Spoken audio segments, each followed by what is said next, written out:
फागुन 21 गते हुने चुनावमा भोट गर्नको लागि 2082 साल फागुन 20 गतेसम्म 18 वर्ष पुरा भएका हरेक नेपाली नागरिकले फागुनको 21 गते हुने चुनावमा भोट गर्न पाउनुहुनेछ र त्यसको लागि भोटिङ लिस्टमा चाहिँ तपाईँहरूको नाम हुनु जरुरी रहेको छ। यदि तपाईँहरूको भोटर लिस्टमा नाम छैन मतदाता नामावलीमा, यदि तपाईँहरूको नाम छैन भने मतदाता नामावली सङ्कलन सुरु भइसकेको छ।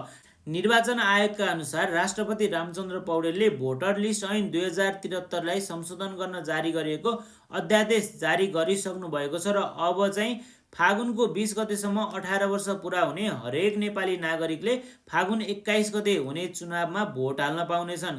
यो जेनजीहरूको लागि चाहिँ एकदमै खुसीको खबर रहेको छ। हामीले अब यो आउने फागुन 21 गते हुने चुनावमा भोट हाल्नको लागि चाहिँ भोटर लिस्टमा नाम हुनु जरुरी रहेको छ। यदि तपाईँहरूको पनि भोटर लिस्टमा नाम छैन भने कार्तिकको लास्ट विकसम्ममा तपाईँहरूले आफ्नो भोटर लिस्टमा नाम रजिस्टर गर्नुहोला र फागुन 21 गते हुन गइरहेको चुनावमा आफ्नो अमूल्य भोट दिन सक्नुहुनेछ।